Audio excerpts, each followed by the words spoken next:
Você abre a sua Bíblia, no livro do Gênesis, capítulo 1.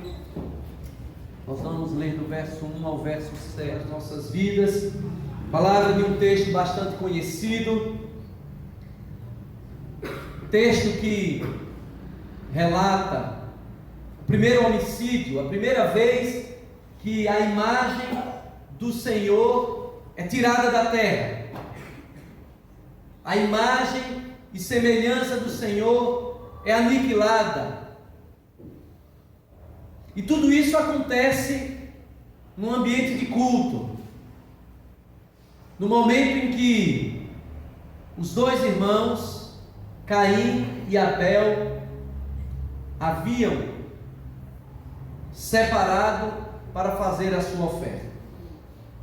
Caim e Abel, dois filhos de Adão e Eva, aqueles que receberam a missão de gerar na terra a imagem e semelhança do Senhor e fazer perpetuar os princípios do culto, da adoração aos seus descendentes. Mas nós sabemos a história: quando o pecado entra na terra, algo é inoculado na vida da humanidade, e o homem que nasceu para ser um adorador de Deus, para não ter outra forma senão um culto ao Deus vivo, um culto profundamente relacional, porque era isso que acontecia antes do pecado. Deus vinha conversar com Adão e Eva. O culto não era uma liturgia formal como nós recebemos hoje, ou como os próprios judeus o tiveram lá no Antigo Testamento, quando Moisés dá a lei e todas as formas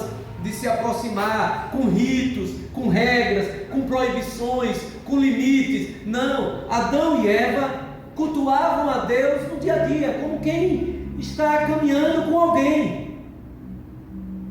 Mas o pecado quebra, e assim todos os seus descendentes começam a manifestar na vida cultica, na vida diária, desvios. O coração do homem é uma fábrica de ídolos. Calvino disse que, e Calvino falou baseado na Bíblia, porque eu parei para pensar aqui, porque algumas vezes a gente cita assim, parece que é ele quem foi o original ao falar. Calvino não foi original em nada. O original é a Bíblia. Aliás, quando você vai ver Agostinho, você vai perceber que Calvino foi original em pouquíssimas coisas. Agostinho foi mais original ainda. Mas o Calvino, para aqueles que preferirem São Calvino dos presbiterianos, ele disse que o homem é um ser adorador, que naturalmente, porque há no homem esse senso do divino, a semente da religião, esse homem vai adorar de alguma forma. E se não for Deus a quem esse homem adora, ele adorará qualquer outra coisa, e essa adoração se converterá em idolatria.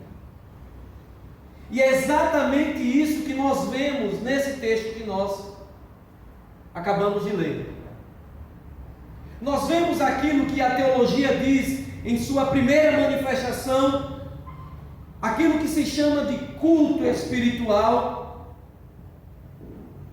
e um culto carnal. Isso manifesta através desses dois homens que são emblemáticos para a humanidade, porque eram filhos de Adão. E nós percebemos e notamos com a leitura da palavra que a adoração tem muito a ver com conhecimento de Deus. Não se pode adorar a Deus se não se conhece esse Deus. Aliás, aqueles que não nasceram verdadeiramente de novo jamais adorarão, porque as coisas espirituais só são discernidas espiritualmente. Só é possível se voltar a Deus em adoração quando esse mesmo Deus o ressuscitou dos mortos. Uma primeira ressurreição espiritual que é falado lá em Apocalipse 20. E aqui nós vemos duas manifestações de culto, e Deus voltando os olhos para essas manifestações e considerando como aquele culto que lhe agradava, aquele que nascia do conhecimento dele mesmo. Só se adora a Deus verdadeiramente quando se conhece esse Deus. Mas a ideia de conhecer aqui não é aquela ideia que vem do grego, que nós temos, que é conhecimento como fruto de uma especulação, como um resultado final de uma pesquisa, de uma investigação. Essa ideia de conhecimento quem tinha eram os gregos, que especulavam, que pensavam, que viviam a investigar as coisas para chegar a um objeto. O objeto da sua especulação, o conhecimento. Deus não é algo que nós podemos nos aproximar como se ele objeto fosse das nossas especulações. Como se ele fosse algo que nós pudéssemos esquadrinhar, dissecar, como nós vemos. Aliás, quando nós vamos dissecar algo, nós matamos.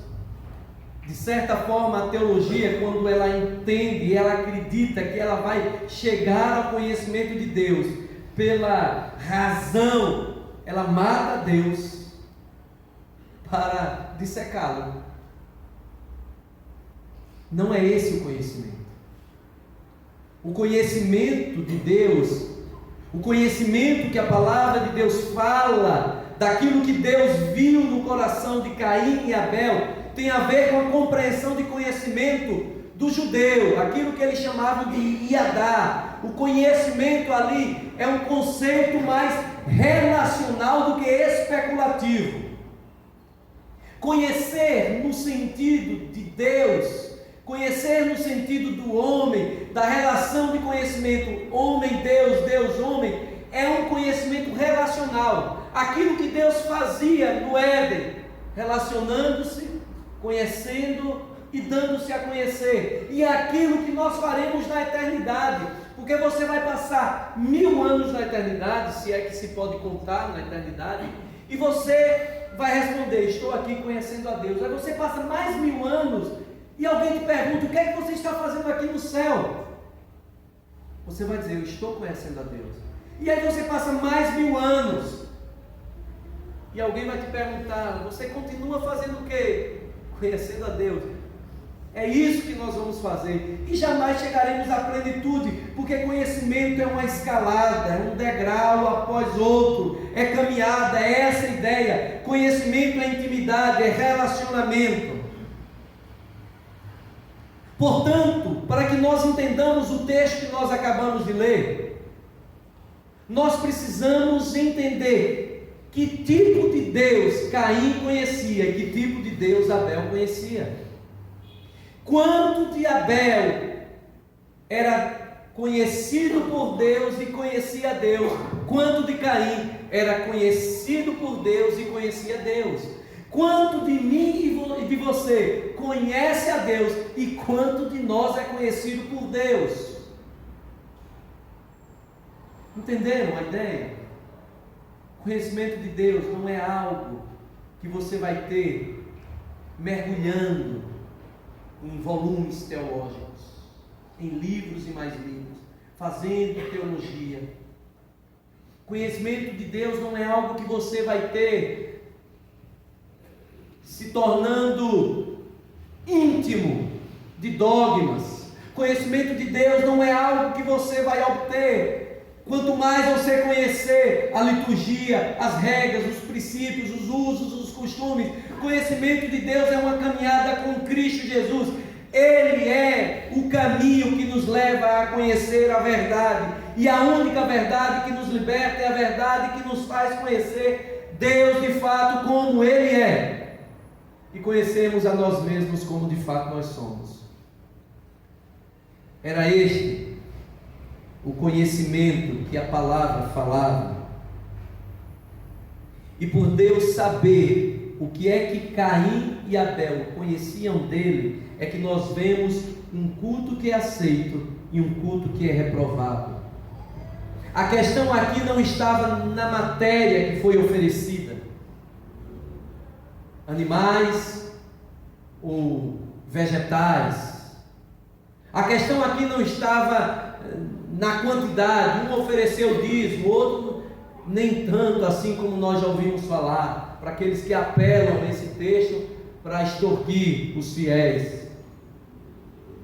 A questão aqui não estava no caráter externo da adoração de Caim e de Abel. A questão aqui estava no caráter interno, naquilo que era íntimo, profundamente pessoal. A questão aqui estava no coração. Notem que a Bíblia diz que Deus se agradou de Abel e da sua oferta, ao passo que reprovou Caim e a sua oferta. Nós costumamos nos impressionar com aquilo que os nossos olhos veem, mas Deus não julga assim. Deus não se atrai pelo externo. Deus é atraído pelo interno. E foi isso que fez com que ele visse aquele culto e rejeitasse um e acolhesse outro. Não se nega aqui o fato de que o homem é um ser adorador, mas se deve pensar que tipo de adoração é essa que é feita. Não é absurdo o que eu vou dizer agora, meus irmãos,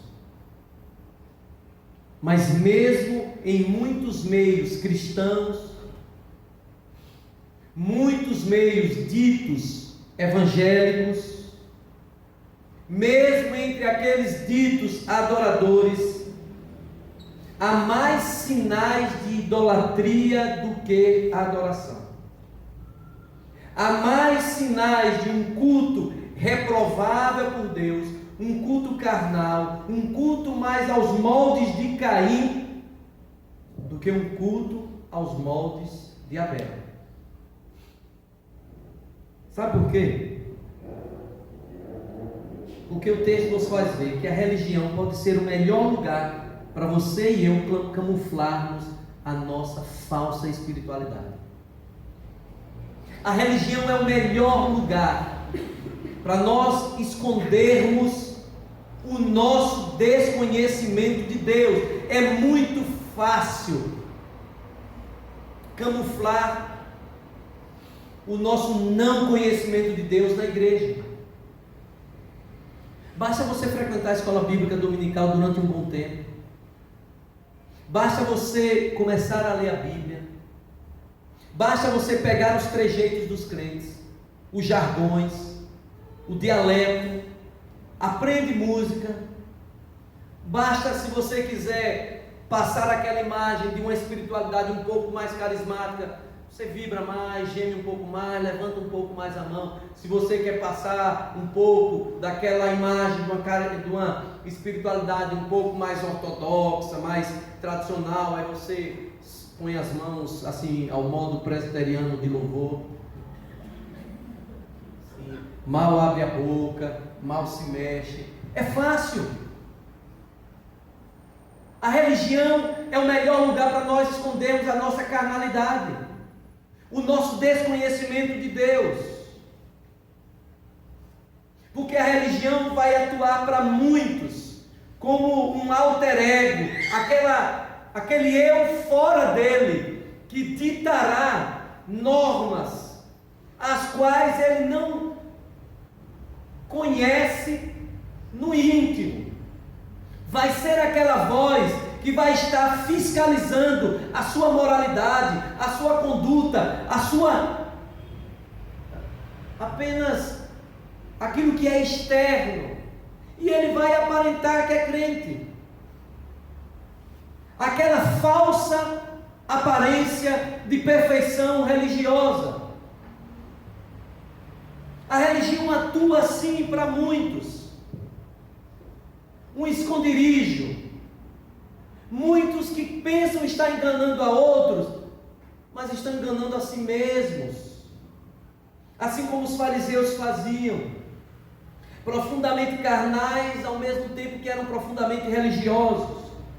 O ativismo religioso de Caim era apenas manifestação externa de um ideal que não era sedimentado no coração dele. Aquele culto externo não era verdade no seu coração, e Deus viu que aquilo não era verdade. Alguém que vive na igreja, porque a igreja tem o poder de lhe impor limites com os quais ele não sabe lidar. Alguém que vê nas regras da igreja uma possibilidade de refrear os seus impulsos, e ele vai vivendo ali. A religião começa esse eu externo, esse alter ego, que vai chicoteando a consciência e vai mantendo ele em cabresto, porque se ele de fato sair desse ambiente, ele vai aloprar, ele não consegue lidar, porque ele não conheceu o Deus que liberta e que lhe dá a liberdade para que ele utilize, iluminado pelo princípio da conveniência e da licitude. Isso é comum. Quem é militar aqui vai entender o que eu vou falar. Basta chegar no período, serviço obrigatório, pegar aqueles conscritos, fase ali do internato, aqueles 40 dias, depois eles começam. Daqui a pouco começam as alterações, e aí chama o capelão. E quando a gente vai ver, meu filho, você é de qual igreja? Eu sou de igreja A, sou de igreja B. E normalmente são as mesmas igrejas. E eles são os piores, porque eles alopram, eles não sabem lidar com liberdade, nunca souberam. Conheceram a religião, conheceram usos e costumes, conheceram leis, conheceram tradições, mas no fundo nunca conheceram a Jesus. E na hora que tem liberdade, eles não sabem. Dinheiro na mão, fora dos olhos do pastor, longe da igreja, longe do pai e da mãe, eles não sabem o que fazer. Mas isso não é só entre os jovens, entre os adultos, que ano após ano estão ali, batendo o seu ponto na igreja, mantendo a tradição, mas que estão longe de conhecer a Deus. A espiritualidade de quem conhece a Deus é manifesta em tal grau de maturidade que faz com que o crente faça bom uso da sua liberdade e manifeste no seu dia a dia que ele é íntimo do Senhor, do Deus que deu liberdade a ele. É aquele camarada que é constante. Ele conhece a Deus, mas ele é constante. Ele não vive de altos e baixos. A espiritualidade de quem não conhece a Deus é uma espiritualidade dicotômica. O que eu chamo aqui de espiritualidade dicotômica, dividida, Tiago chamou de homem de ânimo dobre, ânimo dividido. É aquela que encontra sua expressão no culto. Ele é padrão no culto. Ele é comportado aos olhos da igreja. Ele é correto aos olhos da teologia, da liturgia. Mas que não encontra a mesma correção, o mesmo zelo, a mesma santidade fora dos olhos da igreja, fora dos olhos do pastor, fora dos olhos do irmão. Ele é dicotômico, ele consegue dividir a sua personalidade em duas. Há o irmãozinho na igreja, que é uma bênção, super tranquilo, fala mansa, equilibrado, mas é um cão no seu ambiente de trabalho, no meio da sua família, desequilibrado, grosso, bruto. A espiritualidade ao modo gospel, super fervorosa nos cultos, de mãos ao alto, de choro e lágrimas, de de coração ardente na igreja, mas lá fora um coração frio, mãos encolhidas que não ajudam, insubmisso, coração duro, pescoço duro a cerviz. É esse tipo. Ele é uma coisa na igreja, é outra coisa lá fora. A espiritualidade de Caim era assim, porque ela era vista como admirável apenas no ato do culto, mas o coração dele foi duro para a palavra do Senhor. Deus diz assim: o pecado está à tua porta, convém dominá-lo. Deus falou ao coração dele, mas ele era um homem de espiritualidade dividida, ele era duro à palavra de Deus. Você reconhece uma pessoa que não conhece a Deus pela dureza no coração dessa pessoa, pela forma como ela resiste à palavra de Deus. Ela resiste, ano após ano está ali, mas parece que a palavra não molda aquele caráter. Ano após ano está ali, mas parece que a palavra não molda o comportamento daquele irmão. Ele continua tão infantil quanto o primeiro dia em que ele foi à igreja. Ele continua tão pecador e duro quanto era lá no mundo. Ele resiste. A palavra de Deus é pregada, é anunciada, é lida, mas não entra no ouvido. Ele é indiferente no olhar, ele é indiferente ao mover de Deus, ele não acredita em nada, ele só julga, ele só critica. É uma pessoa que não conhece a Deus. Não tenha dúvida, meus irmãos, a palavra de Deus diz que nós não podemos julgar, não é isso? Não é isso? Mas ao mesmo tempo a palavra de Deus diz que pelos frutos a gente conhece a árvore.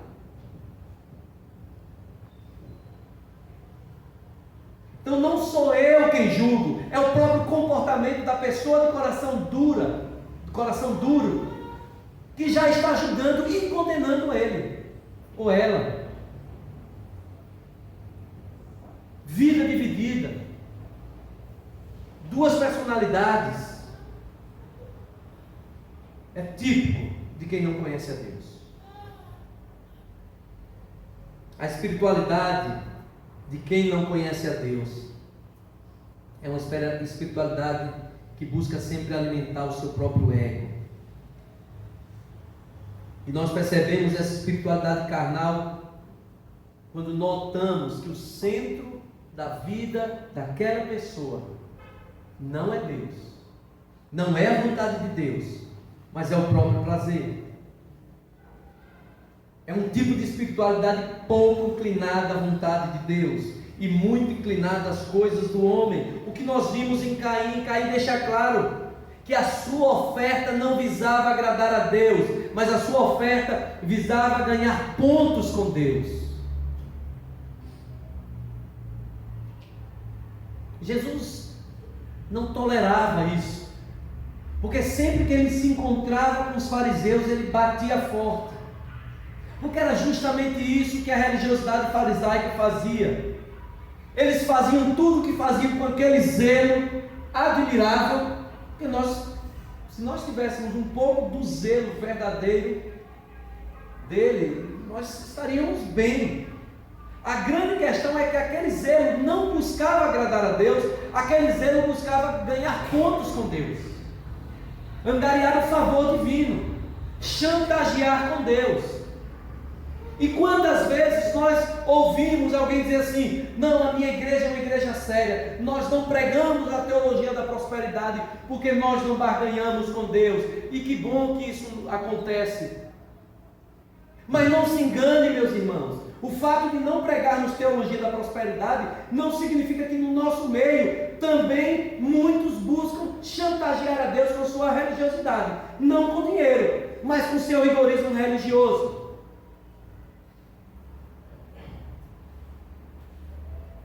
Esse Deus a quem nós conhecemos não se conhece como quem se faz uma autópsia. Vamos lá descobrir aqui, essa célula, esse órgão.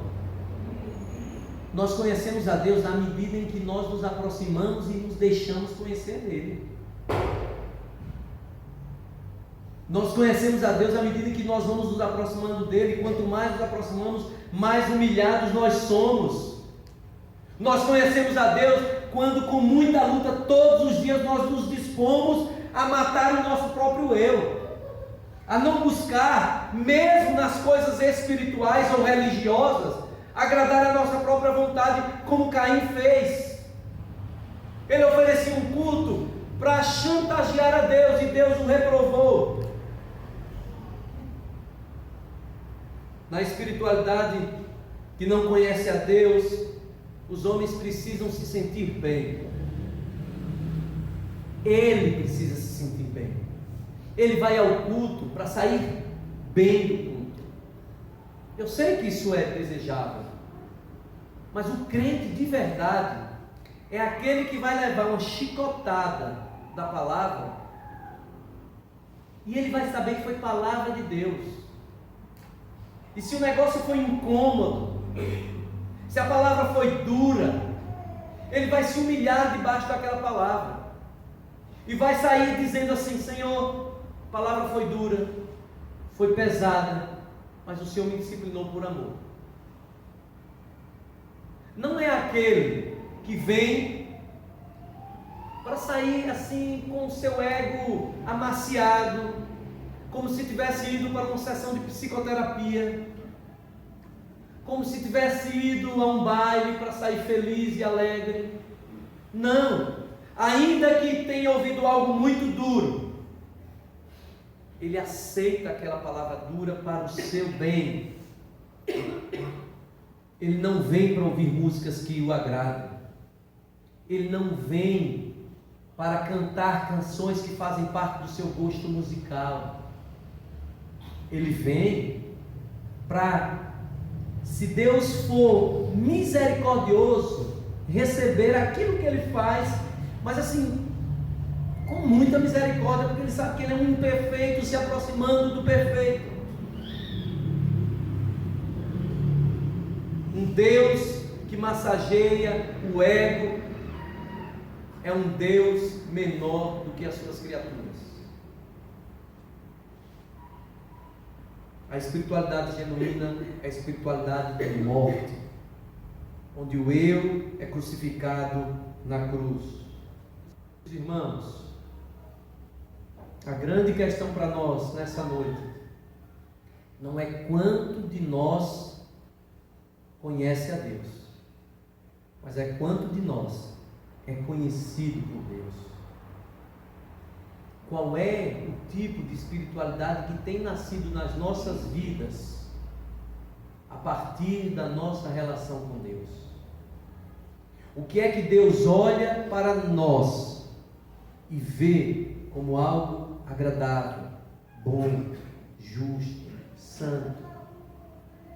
Que o Senhor manifeste a sua palavra aos nossos corações e que Ele nos ajude a viver uma vida santa.